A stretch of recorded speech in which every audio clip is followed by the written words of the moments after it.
یہ سمجھتا ہوں کہ اس ملک میں جہاں معاشی بحران اپنے عروج پر ہے اور لوگ بے یار و مددگار انتظار میں ہیں، لیکن ایک اور بات مجھے سمجھ نہیں آتی کہ ہم یا تو جانتے بوجھتے یا انجانے میں غریبوں کو یہ احساس دلاتے ہیں کہ آپ غریب ہیں، یعنی آپ ایسی لائنوں میں لگے جہاں غربت کا احساس ہو۔ یہ میں گورنمنٹ سائٹ کی بات کر رہا ہوں، این جی اوز تو جو اپنا کام کر رہی ہیں ان کو تو خراج تحسین پیش کرنا چاہیے، لیکن آج میں یہ اپنے ان لوگوں سے کہہ رہا ہوں جو اس انداز سے لوگوں کو ریلیف دیتے ہیں کہ اسے غربت کا 100% یقین ہو جائے کہ وہ غریب ہے۔ یعنی ہمیں خوشی ہوتی ہے کہ ہم بڑے بڑے بینر لگاتے ہیں گورنمنٹ کی طرف سے کہ یہ ریلیف بازار ہے، یہ بچت بازار ہے، یہاں غریبوں کے لیے ڈسکاؤنٹ ہے۔ میں سمجھتا ہوں یہ نہیں ہونا چاہیے، ہمیں ان کے استحقاق کا اور اس کو مجروح نہ کرنے کا سب سے بڑا احساس ہونا چاہیے۔ ہم اگر کسی کو ریلیف دے بھی رہے ہیں اور وہ جس کو دے رہے ہیں وہ اس ملک کی وہ عوام ہے جس کی وجہ سے ہم اقتدار میں آتے ہیں، تو آج اقتدار میں آ کر ہم ان سے جن سے ووٹ مانگتے ہیں یا جن سے ہم یہ توقع رکھتے ہیں کہ وہ ہمارے لیے کھڑے ہوں گے، تو یہ کیسا ظلم ہے کہ ہم غریب کو یہ احساس اس شدت سے دلاتے ہیں کہ تم غریب ہو، تم غربت کی آخری لائن پر ہو، اور ہم کوئی بادشاہ ہیں جو تم پر یہ احسان کر رہے ہیں کہ تمہارے لیے ہم نے یوٹیلیٹی سٹورز کھول دیے ہیں، یا ہم تمہیں چند قطاروں میں کھڑا کر کے چند لوگوں کو کم ریٹ کے اوپر دے رہے ہیں۔ یا تو آپ مفت میں دیں تو آپ سمجھیں کہ آپ نے کوئی بڑا احسان کیا ہے، لیکن اگر ہم یہ دیکھیں کہ آج زہیر نصیر نے جو بچت ایکسپو میں یہ انتظام اور اہتمام کیا ہے، یہ ایک رسپیکٹفل طریقہ ہے جہاں پر تمام ہی برانڈز موجود ہیں، اور ان کا یا میرا کام یہ ہے کہ ہم اس کو یہ میک شور کریں کہ وہاں ریٹس کم ہیں، اور اس کی وجہ یہ نہیں ہے کہ یہاں لینے آنے والا کوئی غریب ہے، یہاں ہر وہ شخص مجھ سے زیادہ رسپیکٹیبل ہے، مجھ سے زیادہ عزت رکھتا ہے اپنے گھر میں، اپنے خاندان میں، تو ہم بار بار یہ تذکرہ نہ کریں کہ یہ ہم نے غریبوں کے لیے یا کوئی مڈل کلاس کے لیے کوئی بہت بڑا احسان کر دیا ہے۔ یہاں بھی جو ہو رہا ہے وہ اپنا کاروبار ہو رہا ہے، اور جو شخص بھی آتا ہے وہ خریدتا ہے۔ یہ ہمارا ضرور کام ہے کہ مہنگائی کو کنٹرول کریں، اصل لفظ یہ ہونا چاہیے کہ مہنگائی کو کنٹرول کرنے کے لیے ان حالات میں جہاں معاشی بحران موجود ہو اور ہم اپنی عوام کے لیے کچھ نہ کریں۔ دیکھیں، امیر لوگ جو انڈسٹریلسٹ ہیں وہ کیا خواہش کرتے ہیں؟ وہ کہتے ہیں کہ انٹرسٹ ریٹ کم ہونا چاہیے،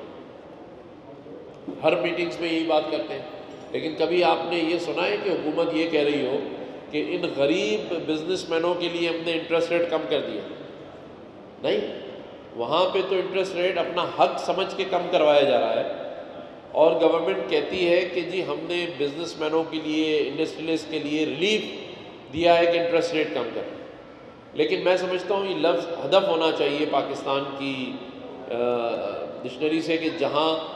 عوام کے لیے اگر کوئی ریلیف ہو تو اس کے لیے لفظ استعمال کیا جاتا ہے کہ ہم نے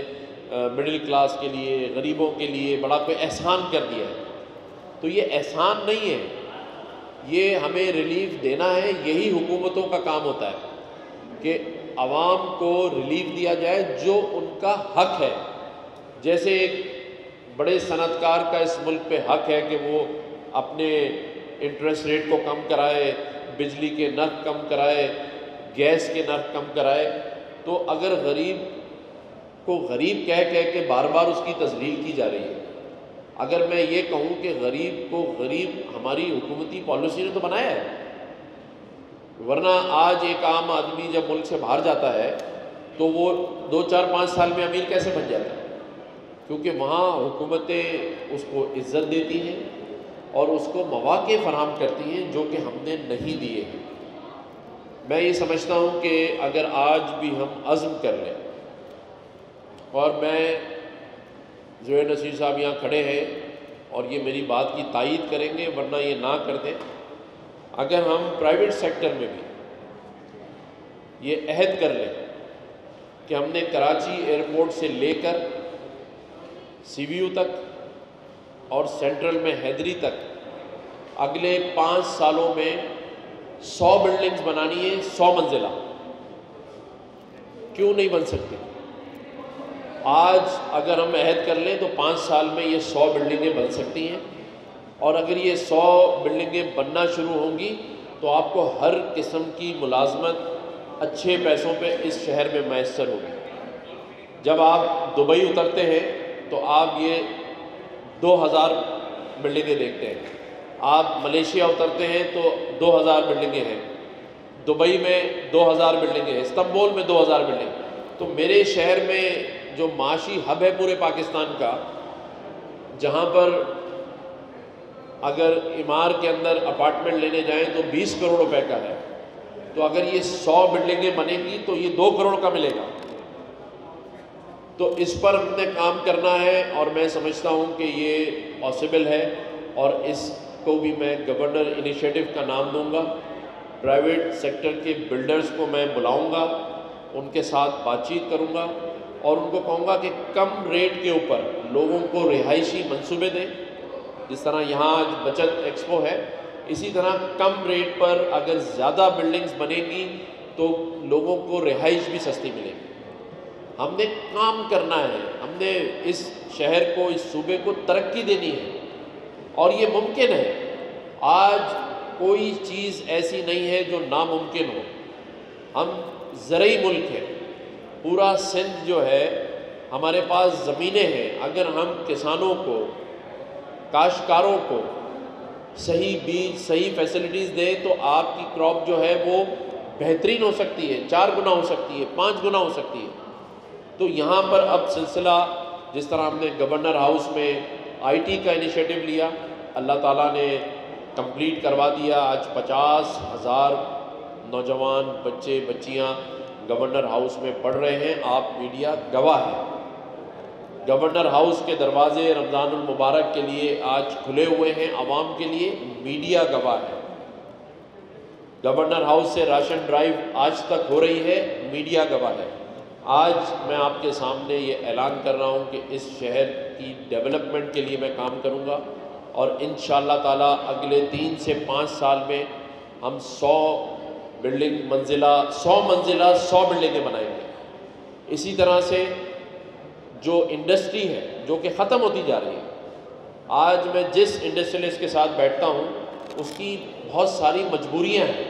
اگر ان کو ایڈریس کیا جائے تو کیا ضرورت ہے کہ وہ بنگلہ دیش میں جا کے انڈسٹری بنائے، اسے کیا ضرورت ہے کہ وہ استنبول میں جائے، ترکیہ میں جائے۔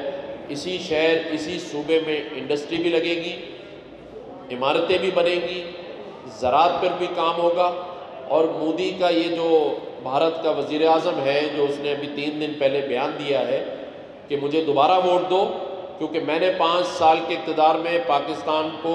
بھیک مانگنے والا ملک بنا دیا ہے، وہ اپنی تقریر میں کہہ رہا ہے کہ آج وہ IMF کے سامنے ہاتھ پھیلائے کھڑا ہے۔ تو ہمیں ایک غیرت مند قوم، ایک پاکستانی ہونے کے ناطے مجھ سمیت سب کو یہ عزم کرنا چاہیے کہ مودی کے اس بیانیے کا جواب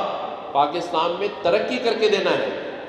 زبانی باتوں سے، جمع خرچ سے کچھ نہیں ہوگا۔ آج میں یہاں آنے سے پہلے کرنل شہید سید کاشف علی کے گھر گیا، ان کے والد صاحب سے ملا، ان کا جذبہ میں نے دیکھا۔ وہ اس بات پہ خوش ہیں کہ میرے بیٹے نے لوگوں کی جانیں بچاتے ہوئے جان کا نذرانہ دیا۔ اس کے بعد میں نصیر سومرو کے پاس دارالصحت ہاسپٹل گیا، وہ فخر سندھ ہے، فخر پاکستان ہے۔ ہمارے پاس ہر قسم کا ٹیلنٹ موجود ہے، ہمارے پاس ظفر عباس ہیں، ہمارے پاس سیلانی جیسے بشیر فاروقی صاحب ہیں، ان سب کو بٹھانا ہوگا، اسٹیک ہولڈرز کے ساتھ میں بیٹھوں گا۔ کوئی وجہ نہیں ہے کہ میرا صوبہ اور میرا ملک ترقی نہ کر سکے۔ سندھ میں قدرتی ذخائر سے مالا مال مواد موجود ہے۔ اور ایک اور میں آج اعلان کرنا چاہتا ہوں، مجھے بڑا تنقید کی جاتی ہے، ظفر بھائی بھی کھڑے ہیں، کہتے ہیں جی آپ جو اتنے سارے کام کرتے ہیں اس لیے لوگ آپ کے پیچھے پڑے ہیں کہ ان کو ہٹا دیں۔ آپ کی میرٹ، آپ کے کام آپ کے سامنے آ کے کھڑے ہو گئے ہیں۔ تو ظفر بھائی، میں آپ کے سامنے یہ اعلان کر رہا ہوں کہ ابھی تو صرف کراچی کے گورنر ہاؤس میں آئی ٹی پروگرام چل رہا ہے، انشاءاللہ تعالی آنے والے 2 مہینوں کے اندر یہ تھر میں بھی ہوگا، سکھر میں بھی ہوگا،